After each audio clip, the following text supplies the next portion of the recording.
So we continue our Towson watch party with one of the standouts from a really good 2017 team. That is Ryan Drenner. Ryan, we just showed that 2017 game against Hopkins. You guys started 3-1 earlier in the year. That win, it felt like, was a big one for you early because then it was the first of 3 ranked opponents. What do you remember about that game and the early part of that 2017 season? Yeah, I mean, we always had in-town rivalry games early on in the season, and so the games against Hopkins were always emotional. I think during my time there, we split games, 2-2. Whoever was at home, the home team always won. So that was a good turning point for us. We had beaten them my sophomore year, and so then beat them on our last go around there as a senior class. Was special and kind of gave us that confidence throughout the rest of the season there that we can go into any game and expect to win, and we had a lot of fun going about the season that way. Yeah, because, I mean, I was looking back. I forgot that Hop team is ranked, I think, 6th in the country. You guys, then not knowing, then would play Ohio State and Denver. Both ended up being other Final Four teams that year, you guys joining them. So, like, that was a stretch for you that was really difficult all over the course of, I think, like a week and a half. You talk about the Hopkins rivalry. What was it about those games? Because, like, the games for you guys, whether it was Loyola or Hopkins, I mean, you could play all the big teams in the world, but it just felt like those were different. What's different about those games? Yeah, absolutely. I think it's the proximity one. All 3 schools being right along Charles Street, and so you got that kind of like hometown rivalry. For me, growing up in the Baltimore area, to me, the Hopkins was always kind of like the Yankees. Where everyone in the lacrosse community knew about them, and they were always really good. And so for me as a young fan, to be able to compete against them, at Homewood, a very historic venue, it was always a great time. And I think that we had a lot of local guys at Towson, and so we all kind of had that we shared that same experience growing up and seeing Hopkins, and then having the opportunity to play against them and compete.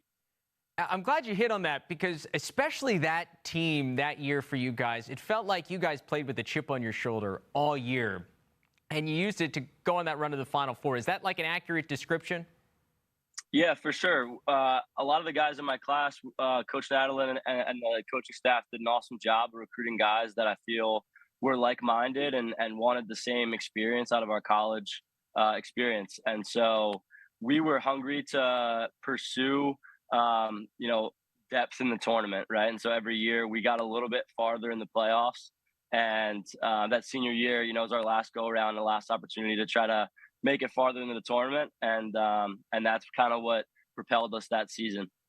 So I want to talk about the tournament here in a second, but like, when did you know that year, like, this team could be as special as you were in making the run to the Final Four? Like, was there a game or a time in the season where it clicked? Or did it just like all happen and you guys go on this run right at the end?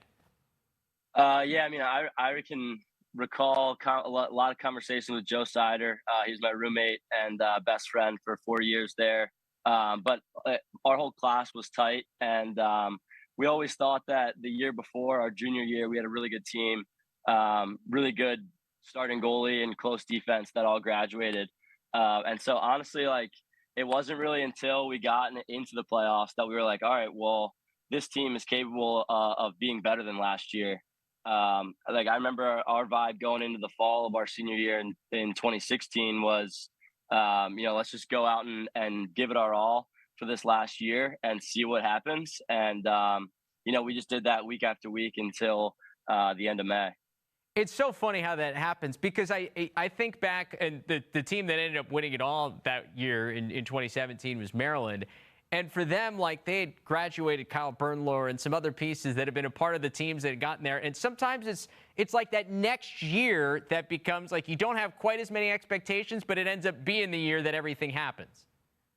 For sure. I think you just play a little bit more loose, and every possession, every little play matters a little bit more when you know the end is in sight. So the Final Four, obviously special for you guys to get there, but not only do you guys just get there, you played a heck of a game against Ohio State, and it's a heartbreaking loss for you guys, a 1-goal loss in the Final Four. What do you still take away and remember about that game? I just remember, taking in the sights and sounds and feeling a little bit nostalgic going out for pregame, remembering myself as a young kid with my family in the stands. And so to have both of my parents in the stands for that game to watch me play on that stage was awesome. And being able to share that with all the guys on my team. I was, particularly close with all the guys in my class. And so for us as seniors, to make it to that stage, which all of us had dreamed about since we were young, was an awesome experience. It was a great game by both teams. I remember a lot of the plays, and unfortunately, it's a game of runs, and Ohio State went on a pretty hefty run to seal the game. But nevertheless, an awesome opportunity, and one that I'll remember, just because the experience to share with people is what really makes it so special. Yeah, you know what? I'm glad you remember it that way because, like, I feel like there are two ways to remember it. It's like, man, we were this close to winning it, or there's the, you know what? This is like the culmination of everything of my lacrosse career coming to a head in my final college game. So, like, there's two ways to remember it. That's probably the much healthier way to do it. Yeah, I mean, in your head, you can twist it either way, and it definitely stung for a while after. But we've had some time to buffer it out, and I'm able to shift the mindset towards something more positive. All right, let's finish on a positive note. Your favorite game throughout your college career, which one was it? That's so tough. I do the sophomore year win against Hopkins at home. It was a weeknight, so we were playing under the lights. That was a special one. And then I think the Syracuse game gets remembered a lot. I was just thinking about getting on this call earlier today, thinking about that shot from Joe Sider that comes up all the time.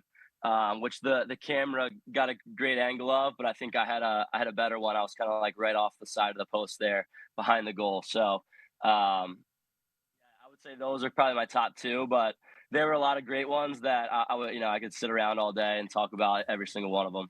Yeah, you guys had a lot of good ones throughout your years there at Towson. Obviously, you guys win a CAA championship your final year. We're going to leave you, and we're going to send people to the final game of our watch party, a CAA championship that you weren't a part of, but the one for the 2019 team. And Ryan, we really appreciate your time. Thanks for being part of this and going down a little trip down memory lane. We appreciate the time, man. Thanks. Absolutely, yeah. Thank you. Go Tigers.